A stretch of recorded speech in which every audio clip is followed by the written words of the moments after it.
Tyson Franklin, and welcome back to this week's episode of the Podiatry Legends podcast, the podcast designed to help you feel, see, and think differently about the podiatry profession. This is week 3 of my 4-part solo series for December, designed to help you reset, refocus, and realign before we step into a brand new year. The first of the 4-part series was episode 396, and it was titled Embracing the Plateau, What to Do When Growth Stalls in Your Podiatry Practice. In this episode, I explored how to shift your mindset and navigate those flat periods in business without panicking and burning out. Last week's episode, 397, which was the second in the 4-part series, I talked about reigniting your why, that deeper purpose behind your podiatry business. Why do you do what you do? If you haven't listened to those 2 episodes yet, go back and listen to them when you get the chance. Today, we're getting a little bit more practical. We're talking about how to design a better work week. Not necessarily a perfect work week, because there's no such thing as perfect, but there can be continual improvement. And let's be honest, most podiatrists don't design their week. Their week just happens to them. Patients are booked in day after day. There's admin duties, paperwork piles up in your inbox, unexpected problems happen in the business or with your team. And by the time you get to the end of the week, you're thinking, where did that week just go? Then you start thinking, where did that month go? And then suddenly, you're at the end of another year. And I'm sure for some people listening to this sounds very familiar. But what if your week could be intentionally structured to support your energy, protect your focus, and make your clinic run smoother without needing to change your entire life? That's what we're going to explore in this particular episode. Small changes that will make a big impact. Not big changes or total overhauls, just small strategic changes that will have a meaningful and big impact on your business and your life. So let me start by asking you this question. Why do you think so many podiatry work weeks feel heavy, draining, and sometimes a little bit scattered? There could be a lot of reasons, but I've narrowed it down to 3 things. First one is overcommitment. You say yes to too many things, leaving no space to think or to breathe. You probably heard the saying before, if you want to get something done, give it to a busy person. And that's because busy, effective people often get things done faster because they're skilled at prioritizing things. They're better at managing their time and are already in a productive sort of mindset. And that may be you. You could be the go-to person that people go to when they want to get something done. But that's not always a good thing if you're not allowing time for yourself to have that mental break. Okay, number 2. Some podiatry weeks feel heavy, draining, and scattered because of lack of boundaries. Everything bleeds into everything else. Patient time, admin time, personal time. There's no defined spaces in your work and your life. A patient says they can only come in at 6 p.m. for treatment, which is when you'd normally leave and go home. But instead you stay and you tell yourself it's okay. It's just one patient. But before you know it, it's 2 patients. Then instead of being 6 p.m., it extends to 7. And then it starts to happen a couple of times a week. And by the time you finish your paperwork, you're not getting home until about 8 p.m. or later. If you have kids, they may already be in bed or your dinner may be sitting in the oven. That is not how you should be ending each day. Then, unknowingly, you start leaving home a little earlier each day because you've got that patient that could only come in at 7:30 a.m. And before you know it, with your travel time to and from work, you're doing 11, 12-hour days more often than not. The scary part is this can quickly become the norm. And the reason I know this happens is because this was my life for many years and it sucked. The boundaries also get blurred between what a holiday is and a holiday isn't. Do you have a defined period of time where you totally switch off and relax your mind and spend time with your family and with friends? Your team and your employees, they get to do this, so why can't you? Okay, number 3, there's a mismatch of energy. You're doing low energy tasks when you should be doing your best work, or vice versa.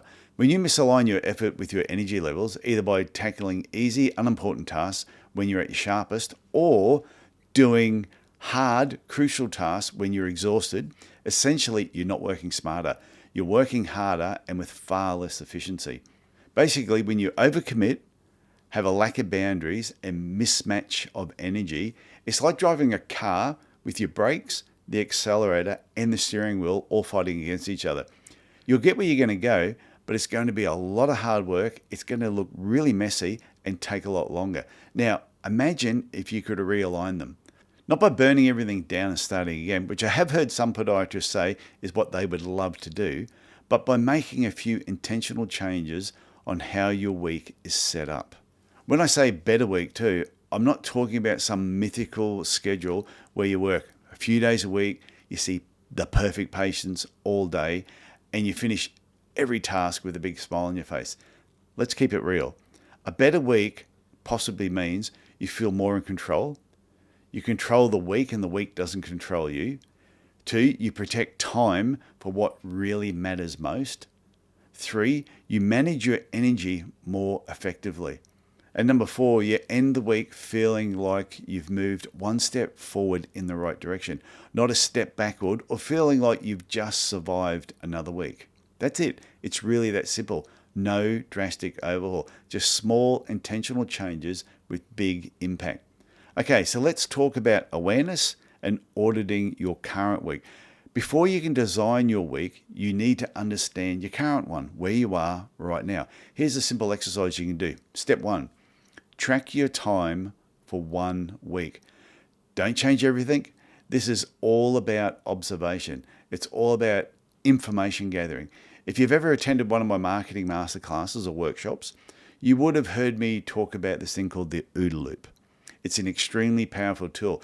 And the first O in the OODA loop stands for observe. Most people never stop long enough to just do this one simple step. Observe and gather information. Where does your time go? Yes, you may have patients booked out throughout the day, but what are you doing beforehand? What are you doing afterwards? What are you doing in between patients? And in that 20-minute gap when a patient suddenly cancels or reappoints suddenly, when during the day are you most productive? When do you mentally feel at your peak? And what drains you mentally? These are important observations you need to make. Step 2, identify your leaks. Look for these habits. Letting admin creep into your patient time. Are you crossing out time in your schedule to do paperwork instead of seeing patients? You're letting admin creep into your personal time before and after work. Another habit. Are you not taking scheduled breaks? Is lunch getting shorter and shorter? And are you doing admin while you're actually eating your lunch? Are you jumping between tasks constantly and not finishing one before starting the next one? And are you allowing team members to interrupt your workflow? That can't happen. And the last one, are you having team meetings that don't need to happen, that are total time wasters? If meetings don't have a purpose, they are wasting time. The third thing is pinpoint your energy high and lows. When do you feel your sharpest? For many people, it's mornings, but that's not for everyone. I used to say I was a night person, and that's when I was at my creative best. But I discovered when I was writing my book, It's No Secret There's Money in Podiatry, that I was actually at my best in the mornings. I initially tried writing at 8 p.m. after dinner and kids had gone to bed, and I'd usually write from 8 p.m. to 11 p.m. But by the end of a busy workday, with patients and after doing everything else throughout the day, I was mentally drained and tired. So I decided, let's try mornings, see what happens. I would get up at 3:45 a.m. and I'd write from 4 a.m. to 7 a.m. And I found this is when I was at my creative best. And at 7 a.m., my wife and daughter would wake up, be getting everything ready, and I would start my normal workday routine before heading into the clinic. I'll point out, when you get up at 3:45 a.m., you must go to bed a little earlier. You can't stay up till all hours of the night. I did try that, and believe me, it does not work. But when I finished writing my book, I did sleep a little bit later. But these days, I get up at 5 a.m. every day. I go to Muay Thai class at 6 a.m. I'm home by 7:15. I go for a quick swim, shower, and I get ready to start my day fully mentally charged, which is why the majority of my coaching calls are in the mornings. And because half of my clients are also overseas, like UK, Canada, Bermuda, it works perfectly with my mental energy. If I don't have coaching calls scheduled, I use my mornings to write and do other high mental energy activities. You need to find your rhythm. When are you mentally at your best? And you might be thinking, why is this important for your podiatry business? It's important because when you know when you're mentally at your best, that's probably when you should be seeing the types of patients that need more of your mental energy. The complex cases, the MSK patients. Tell you right now, cutting Martha's toenails is probably a low energy activity and should be scheduled that way. You also need to know how much sleep do you need to function at your best. For me, personally, as long as I get somewhere between 6 hours and 15 minutes and 6 hours and 45 minutes, I am good to go for the day. If it goes less than 6 hours, I'm not at my best. So when you've done all that, tracked your time for a week, that's the observation part, identify your leaks, what habits are creeping in, and pinpoint your energy highs and lows, it's time to start making changes. And they don't have to be big changes, as I mentioned before. Sometimes simple changes can have the biggest impact. And here are some of the most effective tweaks I've seen work for podiatrists I've coached and for myself. First one, number one, time blocking. Assign specific amounts of time for specific patient types and tasks. If you want more MSK patients, you must have time allocated in your schedule to fit them in. And over time, you slowly tweak your schedule, increasing the allocated time for MSK patients and less time for routine patients, if that is something you want to do. Now, if you don't care who you see and when you see them, and you don't want to see more complex cases or more MSK patients, you don't want to see more nail surgeries, then ignore time blocking. It's not for you. You don't need to be doing it. It's something you do not need to implement. When I had my podiatry clinic, we had about 70% of my time was blocked out for MSK and 30% for routine foot care. And we also had the following rule in place. An MSK patient could be booked into a routine foot care spot, but never vice versa. A routine patient could never take an MSK spot. And everybody in the clinic knew the rules. So if Monday, for example, it was exclusively an MSK day. If a new patient called and wanted a Monday because that was the only time that they could come in because they wanted routine foot care, we would just say, no, sorry, but we don't do that type of work on a Monday. It's amazing how people will fit into your schedule if you actually have one. Most routine patients that wanted Monday and couldn't do any other day, it was amazing how they would accept another day once that's all that was available. Now, you may find your mental energy at the start of the week is far better than towards the end of the week. Or mornings, you're at your peak, and later in the day, your energy levels are lower. Knowing this, you may allocate specific days or maybe afternoons to high volume routine general podiatry when your mental energy is at its lowest and you probably don't have to think as much. If you have multiple rooms and if you have a support team assisting you with getting patients in and out faster, grouping your routine foot care patients into time blocks may be the most efficient way to run your day. And that's the thing with time blocking. Time blocking is a very efficient way to run your schedule. It creates mental clarity and reduces decision fatigue. And you should also use time blocking for specific tasks, team mentoring and team meetings, doing creative work, specific time for admin tasks, marketing and creating content, financial planning and future planning, looking ahead. What will your business, your team and your patients need in the future? What equipment may need to be updated or replaced? This is all important information. Time blocking is not about letting tasks drift into every available space. Put them in your schedule and protect your time. Okay, here's the second effective tweak. Plan strategic gaps between your patients. Back-to-back bookings might seem efficient, but they drain your mental battery really fast. Consider adding a 10-minute buffer, maybe every 4 or 5 patients. Use that time to reset, breathe, or just clear small tasks when the gap comes up. And have a list of small tasks that you know can be completed in that 10-minute gap. But the best thing about having strategic gaps is if you're running behind for some reason, you know you have the opportunity to catch up. It's not too far away. This is comforting to know and set your mind at ease. You'll never feel rushed. And also, this is really important, your patients will never feel like you're rushing. The third effective tweak is what we call think time. Block 1 hour per week just for thinking. No patients, no emails, just strategy, planning, and coming up with ideas. You'll be amazed what comes up when you stop reacting and you actually start creating. If you listen to this podcast for a while, you would know and you would have heard me talk about my brain book. It's a small hardcover book I've been using since April 2000, and I start a new one every year. You should be using something like this to keep all your thoughts in one place that you can easily go back to. You can use it to record your notes, to record ideas. You might have meeting notes that you put in there. If you go to a conference, put your conference notes into that book instead of having sheets of paper all over the place. Now, this book isn't a dear diary or writing your most personal feelings in there. It's purely just for ideas, thoughts, meeting notes, conference notes.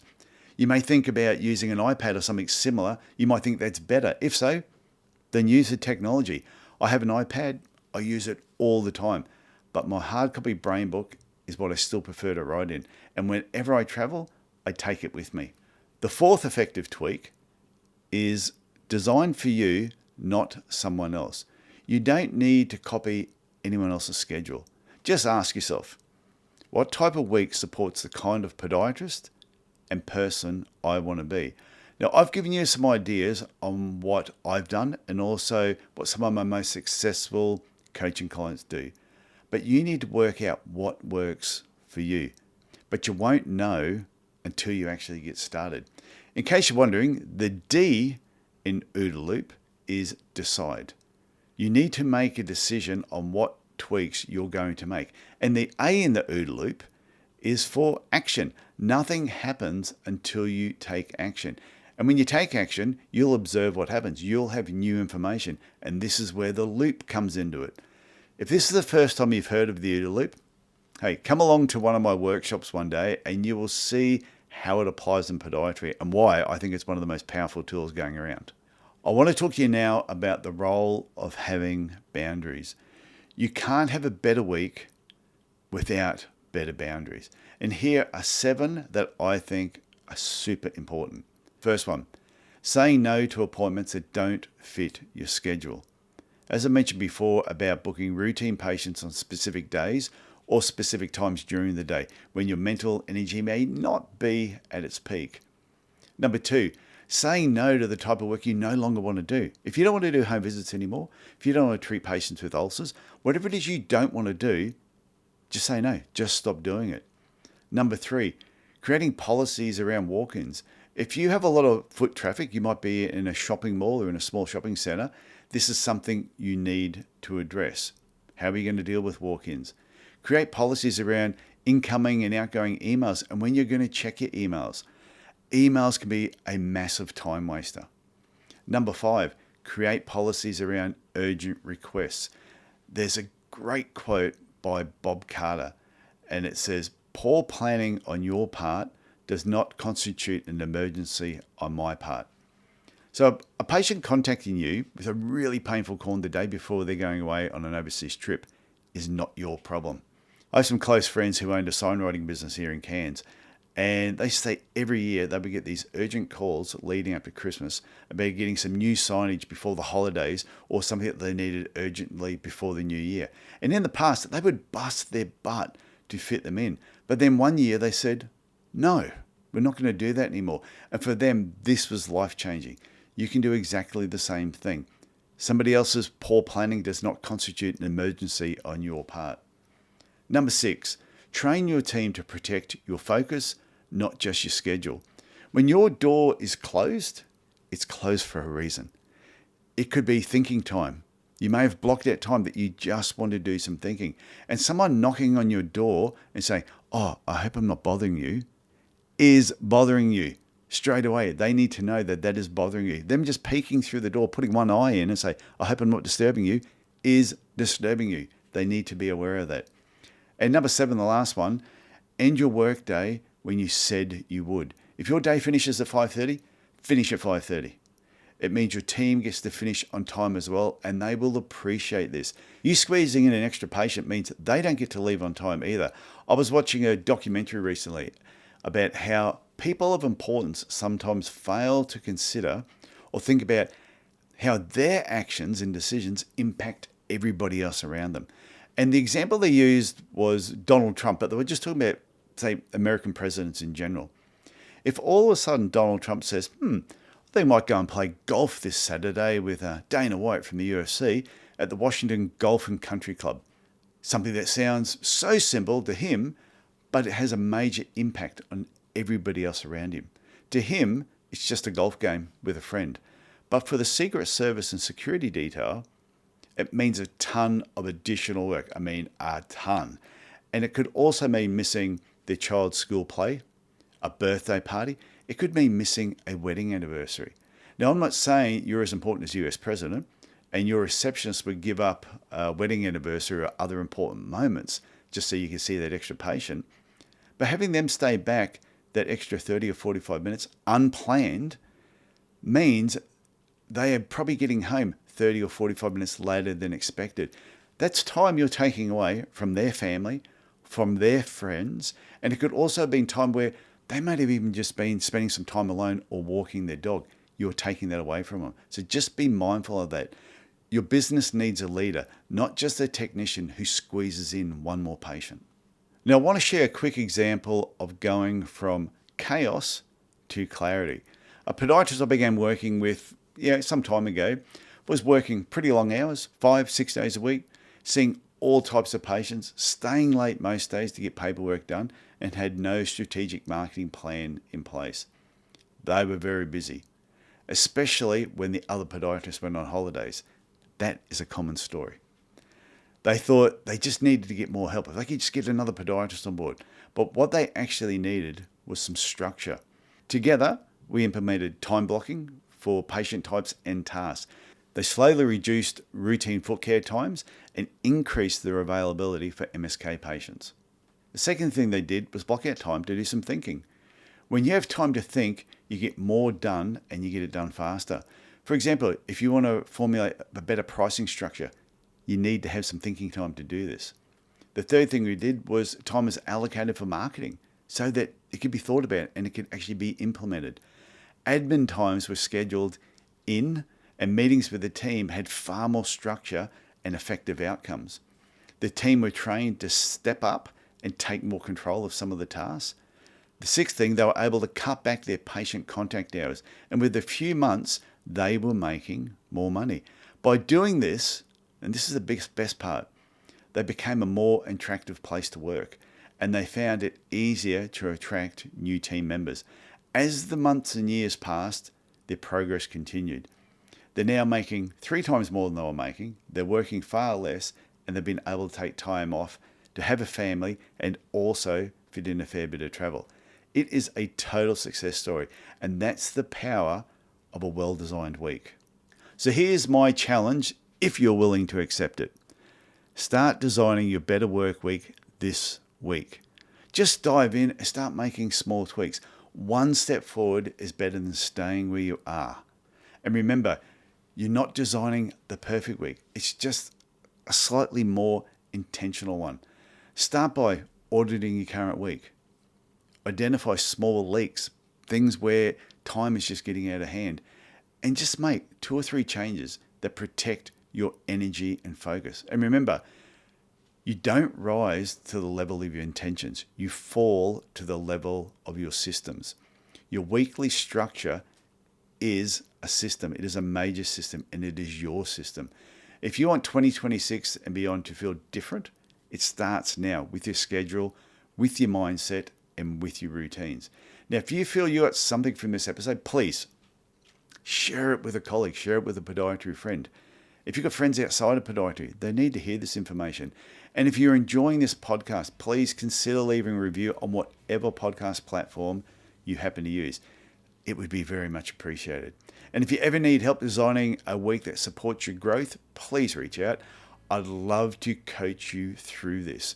You can visit my website, tysonfranklin.com, click on the coaching page, and from there, schedule a free 30-minute Zoom call with me. Otherwise, just send me an email, tf@tysonfranklin.com, and you can ask me anything you want.